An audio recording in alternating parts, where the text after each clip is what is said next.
आज कितनी सारी सब्जियां हैं ताजी। धनिया, मिर्ची, आलू और बहुत सारी देर होने की वजह से ग्राहक काफी कम रहे हैं। अब बाजार जल्दी निकलना पड़ेगा। देखिए, आपको आराम की जरूरत है और समय पर पानी पीते रहिए। कोशिश करूंगी। आराम तो कर नहीं रही हो, कम से कम पानी तो ले लो, पीते रहना। हाँ, अब चलती हूँ, खाना खा लेना। दोस्तों, कहानी सुनने से पहले आप हमारे चैनल पर नए हैं तो हमारे चैनल को सब्सक्राइब कर हमारी वीडियो को लाइक कर दें। इससे हमें अगले कहानी बनाने में मोटिवेशन मिलती है। चलिए आज की कहानी शुरू करते हैं। रामापुर नाम का एक गांव था जहां से 2 किलोमीटर पर एक शहर पड़ता था। गांव के लोग अपनी सारी जरूरत की चीजें उसी शहर से लिया करते थे। गांव में एक नियति नाम की औरत थी जिसकी घर की स्थिति ठीक नहीं थी। उसके घर में उसका एक पति था विनोद और उसकी एक 4 साल की बेटी थी। के पति का तबीयत ठीक नहीं रहता था। उसके इलाज के लिए और घर को चलने के लिए नियति सब्जी बेचने का काम करती थी। उसका डेली का यही काम था। वो सुबह उठती, घर का काम करती, जल्दी से खाना बना लेती हूँ, फिर सब्जी तोड़ने भी जाना है। खाना बनाकर अपनी टोकरी लेकर खेतों में ताजी सब्जियों के लिए चली जाती। ये सब करते हुए नियति को 7 बज जाते थे। 8 बजे तक वो बाजार में पहुंच जाती थी।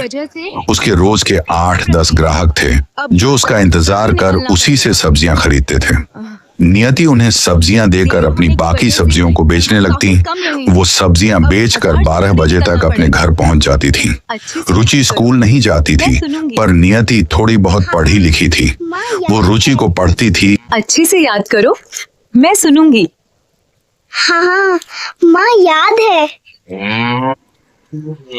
बाजार से आकर वो खाना खाती और फिर अपने पति को दवा खिलाती और रुचि को पढ़ती थी। इसका दिन ऐसे ही गुजरता था।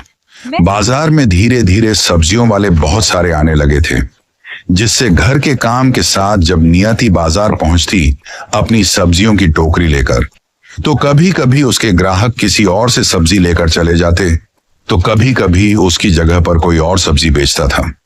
नियति को काफी लेट हो जाया करता था। देर होने की वजह से ग्राहक काफी कम रहे हैं।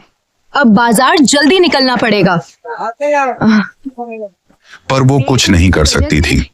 उसने एक रात बिस्तर पर सोते हुए सोचा, अगर मैं सुबह 4 बजे उठ जाऊं तो 5 बजे तक घर का काम कर लूंगी और 7 बजे बाजार चली जाऊंगी। उसने ऐसा ही किया।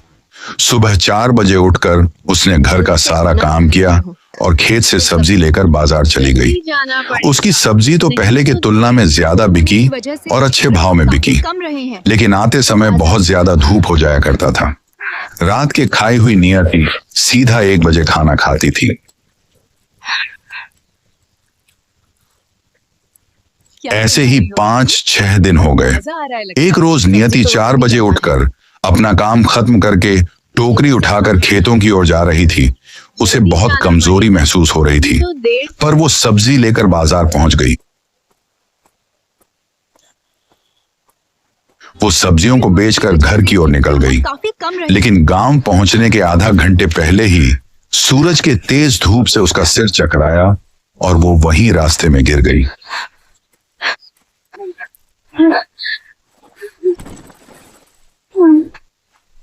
आसपास के लोगों ने उसे उठाया और गांव के सरकारी अस्पताल में ले गए। अरे क्या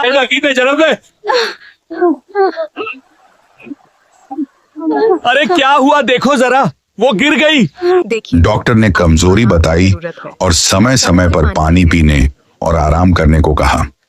देखिए, आपको आराम की जरूरत है और समय पर पानी पीते रहिए। कोशिश करूंगी। घर जाकर नियति ने सारी बात विनोद से कहा। विनोद ने उसे कहा, आराम कर लो, कुछ दिन इतना जरूरी नहीं है, अभी काम। नियति ने उनसे आराम करने की बात छिपा ली और कहा, डॉक्टर ने बस पानी पीने को कहा है, आराम के लिए नहीं। पर विनोद के बहुत समझाने के बाद भी वो सुबह 4 बजे उठकर काम करके टोकरी उठाकर जाने ही वाली थी कि विनोद पानी की एक बोतल लाकर उसकी टोकरी में रख देता है और कहता है कि पानी पीते रहना। आराम तो कर नहीं रही हो, कम से कम पानी तो ले लो, पीते रहना। हाँ, अब चलती हूँ, खाना खा लेना। नियति हाँ में सिर हिलाकर चली जाती है। खेतों से सब्जी लेकर बाजार में बेचने के तक उसने काफी पानी खत्म कर दिया। जब वो घर आने लगी तो उसे रास्ते में बहुत तेज प्यास लगी। उसने सोचा अब सीधा घर जाकर पानी पीऊंगी, पर उसे ऐसा लगा कि अगर वो अभी पानी नहीं पिएगी तो वो बेहोश हो जाएगी। उसने टोकरी से जैसे ही पानी की बोतल निकली, उसके पीछे से एक बूढ़ी औरत ने आवाज दी, बेटी सुनो। मैं चाहती हूँ नियति ने पीछे देखा। काम करो। एक बूढ़ी औरत रास्ते पे बेजान खड़ी होकर नियति से बोल रही थी, मुझे थोड़ा पानी पिला दो, मैं बहुत एहसानमंद रहूंगी। नियति ने बिना कुछ सोचे समझे पानी बूढ़ी औरत को दे दिया। बूढ़ी औरत ने पानी पिया और कहा, जान बच गई, नहीं तो आज नहीं बचती। लेकिन उसने जैसे ही नियति को धन्यवाद देने के लिए उसके तरफ मुड़ी, उसने देखा नियति बेहोश पड़ी है।